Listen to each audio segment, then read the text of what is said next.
Okay, so we're doing this video because it was our 3-month anniversary since we left. Yes. Just a few days ago. I'm KG, this is Ziggy, this is Barbara, these are our kids, and we were living the American dream. 6 months ago, we left for a trip that would change our lives. Tell me you're right. Tell me you're right. Tell me you're right. Don't wanna hear it all now. Okay, so I wrote down some questions since we don't really have very many people making comments on our videos yet. Yes. We don't have questions there to answer, but So we do get feel free to comment, please. But we do get a lot of questions from people we talk to while we're traveling. Yes. So those were kind of the questions I wrote down. So we'll start with, do you make reservations? For the most part, we don't make reservations. We used to. In our first trip, I made a lot of reservations, and you have to make deposits for those.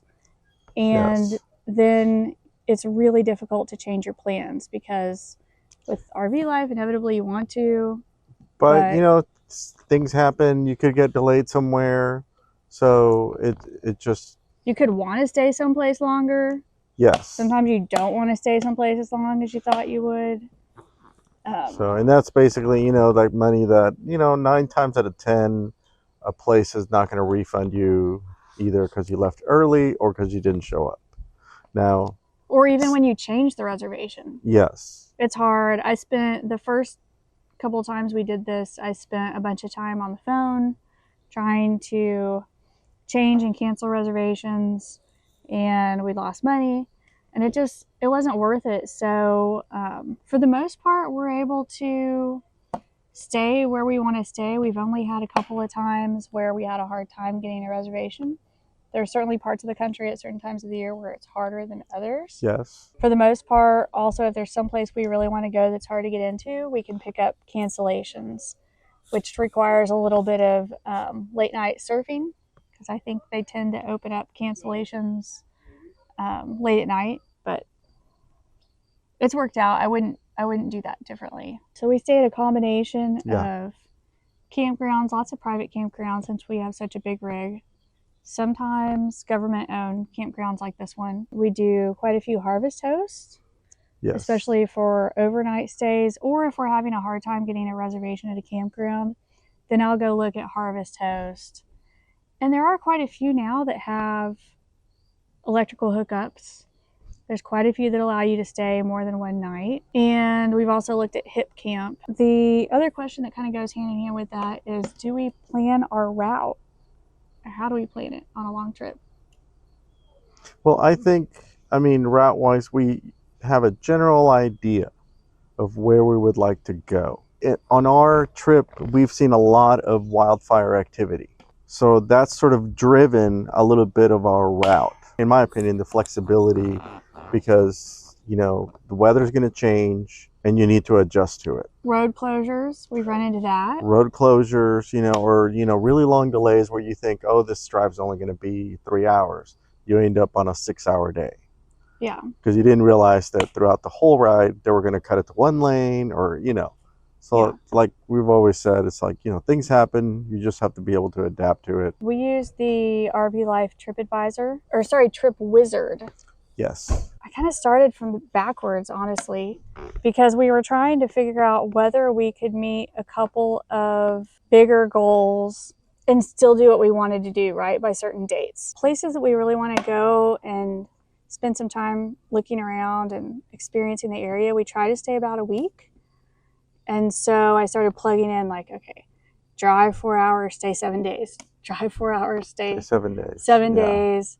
And sometimes we need an overnight or two between places, but we try to plan for no more than 4 hours a day, knowing that sometimes with us it's going to be 5 or 6 if road conditions are difficult or we have to stop a lot because everybody has to go to the bathroom a lot. Yes. Or whatever weather. We try to give ourselves some wiggle room. As far as like the more specific route planning, we do that usually 2-ish days leading up to a travel day. Since we do a combination of Trip Wizard and the GPS navigation in the truck. So we and double, so, but yeah. we'll double check it usually a day or two before. We'll check RV Life, and we'll check the like GPS on the phone and see if they're saying the same thing. Yes. If they're different, oftentimes we'll double check against RV Life because that's supposed to be a big rig friendly, RV friendly roads, and so we want to check that. Last ditch effort, if we're not too sure about an area, we have one of those big trucker atlases in the truck. Yes. And sometimes we'll just look at that and make sure that a route is designated as safe for semis, because if it's safe for semis, then it's safe It's safe for us. Okay, the next question I have, which it's funny to me that so many people wonder about this, but we get this question all the time. How do you do laundry? Our camper does have, I don't know if it's hookups. It has some sort of readiness, preparedness package Yes. for either washer and putting dryer. your washer and dryer in the front master main bedroom, Yeah, or in the back in or the in the garage garage. area. So, We're 5 people. And so for us to be able to do laundry in one of those like smaller machine setups, we would spend so much time. yeah. Plus it takes up a lot of space and energy.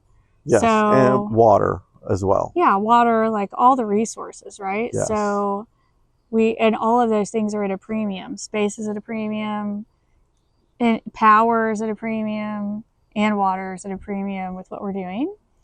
Almost every campground we stay at has a laundromat, and Yeah. So we just use the laundromats. And I mean, our kids, like, their clothes really aren't that big, so we have enough clothes for all of them for, I mean, probably at least a couple weeks, maybe more. Yes. Where do we eat? Anywhere we want. We are probably eating out on this trip more than we usually do. Yes. But I think that's okay. Like, that, in some ways, that's part of exploring and experiencing a place, especially if you're in a city. And we are hitting up a certain number of bigger cities on this trip. We have a full kitchen.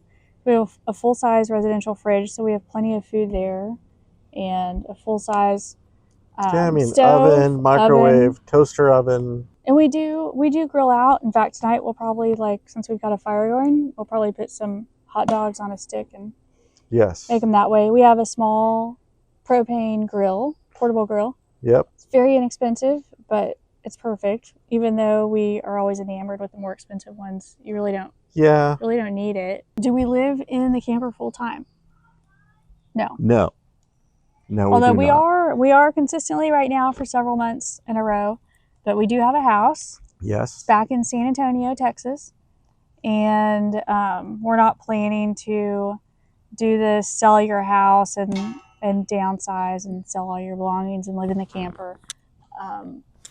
We certainly get why people do it. We do have a house. We rent it out on Airbnb and VRBO when we're gone, and that's great. And we could do a whole other Q&A about that, because that's been a steep learning curve. Yeah, there's certain things you need to do with putting your house on Airbnb. Also, it's like you kind of have to learn from it what did work maybe the first time you had it, for rent, or what didn't work.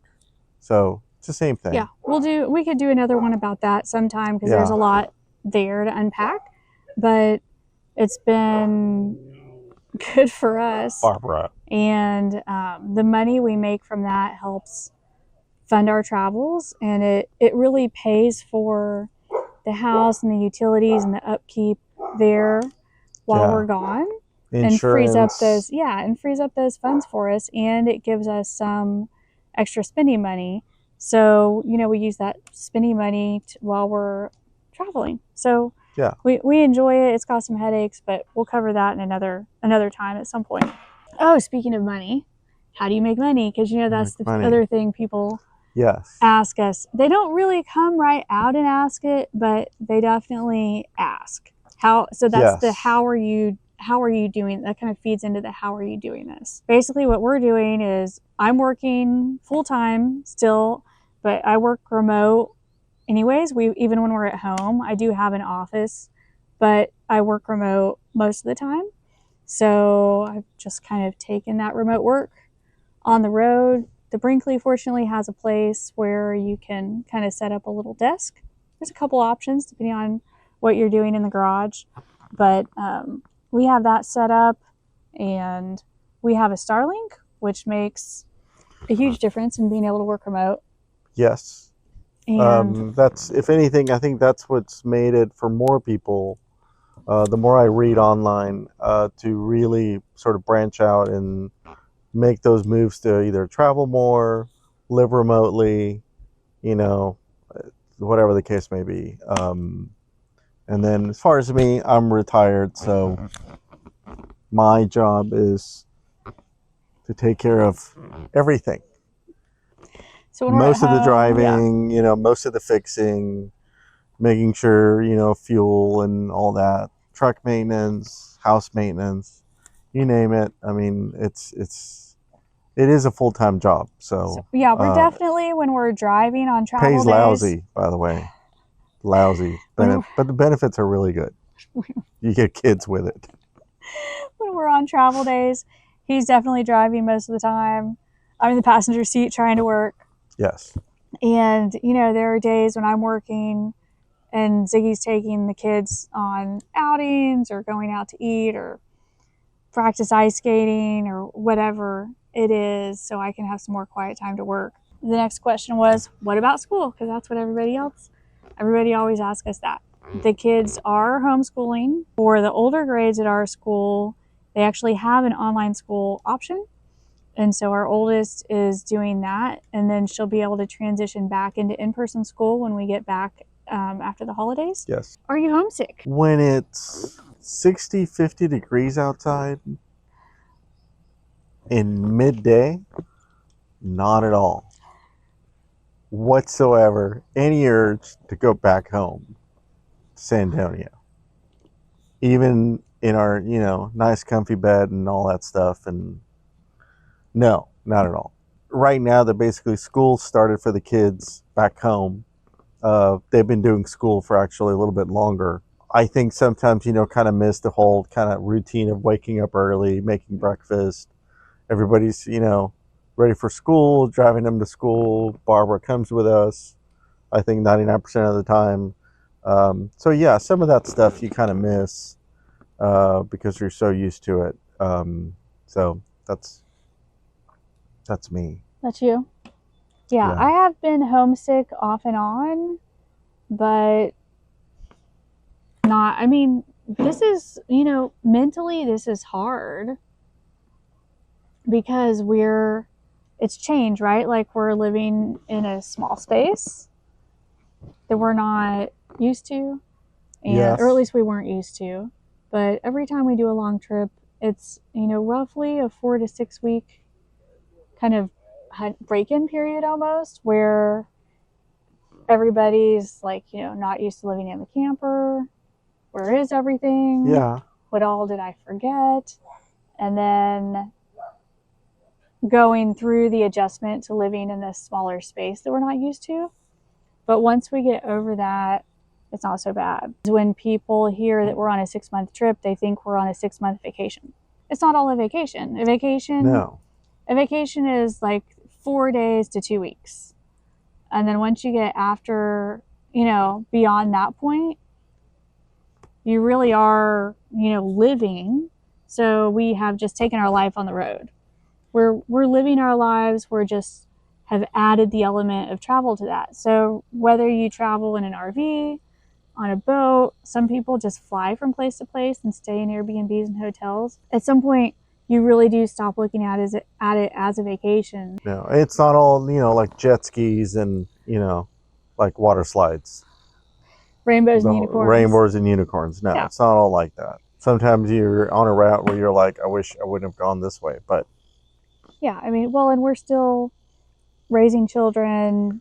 Yes. And doing jobs. Paying bills. And trying to get the kids to go to bed and not fight so much and eat regular meals. Yes. Brush their teeth. It's just all, in this smaller space and while we're traveling as well. So, I mean, it's a decent amount of extra work, but we're doing this, because we had some goals, which really leads me to the next question I had. And the other thing that people want to know is, why are you doing this? Why 6 months? When we first bought an RV, we honestly didn't know if we would like RV travel, but I do think we felt like it was worth a try because we weren't traveling as a family. We weren't traveling with the kids.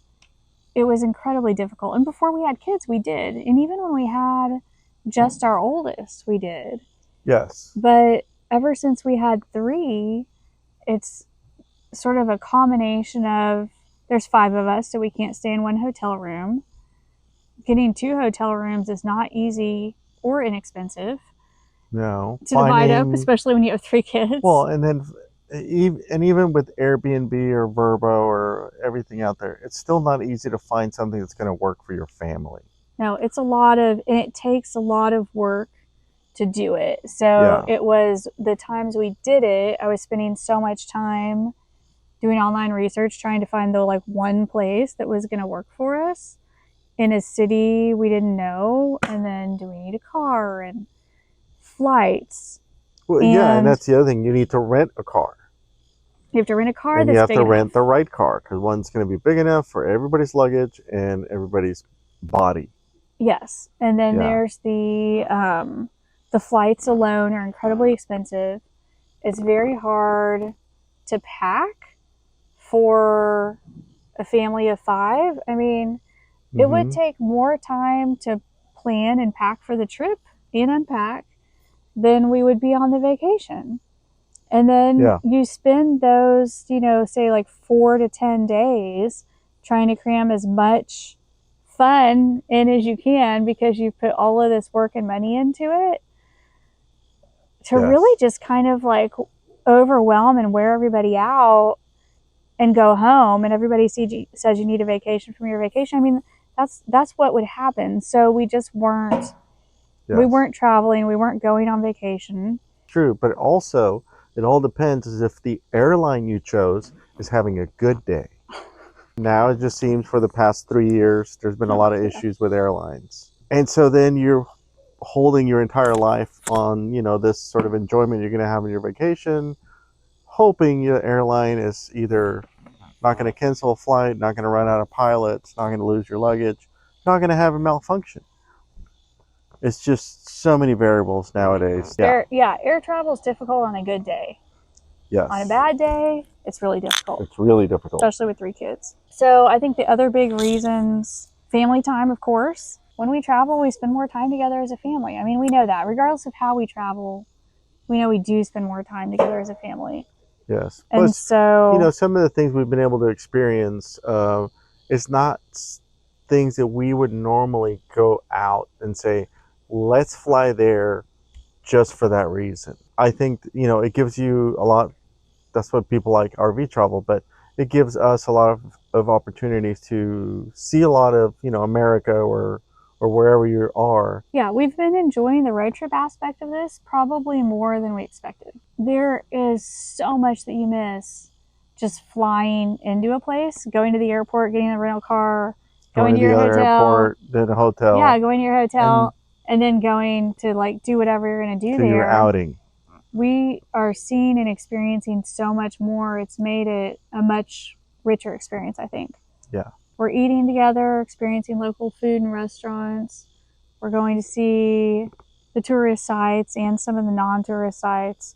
We're getting to know people where we go. You talk to people in campgrounds and rest stops everywhere.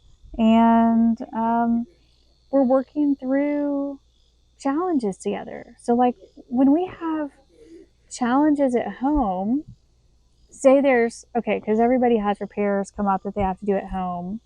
Same thing on the road. Things come up with the camper or the truck, and everybody's got to kind of chip in and help. Whereas at home, I think the kids are really not involved in the challenges of life very much. They have their own, but it's not the same as seeing and experiencing the challenges that we're dealing with, because they're impacting us so immediately usually, that everybody's kind of pitching in to help. Yeah. And I think that's a huge benefit. And they're learning from it, right? Because you probably learn more from the challenges in your life than from the things that aren't a challenge. This is healthier for us. We live in a very hot environment. Yes. So you really can't in the summer do much of anything outdoors. No. We are cooped up inside in the air conditioning, and the kids are also. And if you go out to do things, you go someplace else with air conditioning, With air conditioning. and go inside. And so we're really not outside much at home when the weather's hot. So when we travel, we are going to places where we can spend a bunch of time outdoors. Maybe our kids aren't that much into hiking yet, but we're getting them there. Mm-hmm. And they're doing other things outside. They're riding bikes, riding scooters, playing on the playground. Zip lines. Of course, the educational benefit of traveling, you already spoke to some, but we're taking the kids to a combination or a mix of like big cities, national parks, Mm-hmm. museums, some places with political history. Yes. And they'll pick up a little bit here and there, but you can already see their little brains working, right? Like they're putting things together, they're remembering things so much better. And we'll be one place, like we were at the and it's totally unexpected sometimes, the connections, but we were at the LeMay America's Car Museum in Tacoma, and Otto and I were walking around looking at the cars, and there was a section about the history of Route 66, which of course we were just on when we were in Flagstaff. Yeah. And he opened up there, it was in the video, but he opens up a little thing that's talking about Meteor Crater. And I'm like, Which we Otto, went remember to. that? We were just Yeah. there. Yeah, we were there a few weeks ago. So we were at Meteor Crater. There are things like that that the kids can learn about and will remember so much more from having been there and seen them than they will from reading a book. Okay, you ready? Yes. It's getting dark. Oh. Okay. Ready for our final segment? So in closing, I think we're just about done. The last thing I had on here about our reasons why we are doing this, okay, really has to do with you and me. It doesn't make sense to wait till you retire and your kids get out of the house to go do what you want to do. I think that our generation, when we were younger, of course, and our parents' generation were for sure sold that ideal, that retirement ideal. Yeah. And work really hard for a really long time so that then raise your kids, and your kids get out, pay off your house, so that don't do then anything you fun. can travel. Yeah, then you can travel and see the world. That doesn't always work. No, and I mean it's not like we've seen so many people that's not the reality for. Yes. The sort of bill of goods that we were sold about 401ks and investing in the stock market and all of these things when we were in our 20s. It's really pushed really hard if you were in any type of corporate environment, regardless of how much of a peon or a higher up you were. The pressure was always on to like save for retirement. Pay off your, be conservative with your spending. Pay off your house. Pay cash for everything, don't take on debt. And during the economic downturns that we have seen in our adult lives, people have lost a lot of money who did just that, who followed all of that advice. I also don't think the ideal of retirement for everybody and then it's just the same thing. No, and I don't think it's probably not realistic for most people to be able to spend your working year saving so that you can stop working completely and have no income coming in and just live off of your savings. There's so many ways that you can make money not working full time in a cubicle or in an office, that it would be great if people were taught that, right? Like, we found out we can make money on the house we already own and love. Yeah. We decided, that we don't want to wait. We want to have the life experiences we want to have while we're still physically able to. Talking about why are you documenting this? Why the YouTube channel? I mean, this is a huge learning curve for us. We didn't grow up with we didn't grow up with this YouTube and social media, but it's also been sort of a learning thing because we've always been very reserved about our life. To have something like this, to really see kind of what goes on, for us that's a huge step. But also the way we see times change, I think there's other people that might be wanting to do something similar to what we're doing. But if there's nobody out there doing it, well, they're never going to know, or maybe see like, you know what, those people can do it. Yeah. We can too.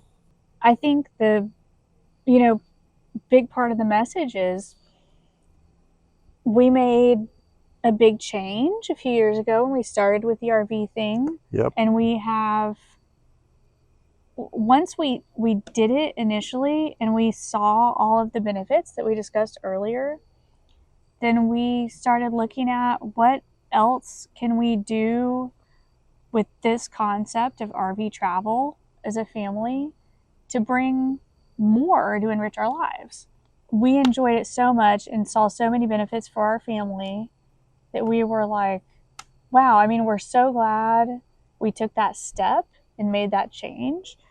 And so as we've been sort of expanding our horizons with this and taking longer trips and going further places, then it kind of felt like we should, like, why not document this? I think it's not that far out of reach for a lot of people. Mm-hmm. It's just doing the thing that's unusual is hard in and of itself. It's hard to get started and it's hard to wrap your brain around that. Other families can take something from what we're doing. Maybe they'll get some like idea or nugget of, truth or something interesting and say, you know what, I'll do that and tweak it. We've met families who are on long-term car camping trips. No RV. They're in the car, they're camping, they're staying at hotels. There are certainly people on YouTube you see who are sailing on boats. I mean, we met a family when we were in Coos Bay, Oregon, that went last year to Costa Rica and just lived there for, I don't know, however long. I thought they said either 3 or 6 months. So, it's clearly there's different ways you can do this. And I think there's a lot of different ways that you could take this idea of let's make a change, let's spend more time together as a family, let's grow closer, let's have more life experiences and kind of see the country or see the world. There's so many different ways you could do that. This is the way we're doing it right now. It suits our lifestyle, it suits our travel preferences, and it suits our family. It suits our family, and we're doing it. We're trying to make the travel part of this as sort of seamless as possible. But there's so many ways that this could be done. And, the other reason why I think we really wanted to document this, we wanted to be able to show the challenges and struggles along with the upsides. Yes. So every time we sit down to make an episode and go through our footage, every time there's been something, right? Like we have to pull over on the side of the road because something strange is going on. Yes. We had the leak in the we had a leak in the basically underbelly. The storage bay. Things that you learn about your RV or your vehicle and yourself. It's all basically a learning experience. How you handle the challenges. We think there's a lot of practical information that could be taken from showing the challenges and the challenges we've been through, issues we've run into, the struggles, but there's also sort of the bigger idea of how do you deal with those struggles? How do you model dealing with those struggles for your kids? The reality is, if you decide to embark on long-term travel of any kind in an RV or any other way, it's not all going to be a vacation. And so I do think that's the biggest misconception that other people have who haven't done this. And so that's the sort of myth that we want to debunk for other people who want to do this. Is you can't expect this all to be a vacation, because it's not. You're living your life. You're just living your life while you're traveling. And so there's, challenges and ups and downs. Yes, and the other thing, pros and cons. Be flexible. That's Yeah. I mean, that's it, really. It's not that you're not going to get to enjoy something. It's just be flexible. You're going to enjoy everything, the good, the bad, the ugly, the way they say it. Everything's going to be an experience, but I think with everything, it's going to bring you a lot of, this may sound corny, but it's going to bring you joy, going to bring you happiness, and it's going to be things that you're going to remember for the rest of your life, that will probably mold how you specifically or your family is going to view something. So I would say, if you have the chance, do it. Amen. Amen. What is that? Is that a Boats boat? out on the water at night. Yeah. Okay. All right. Oh, I can't get up. And cut. Cut.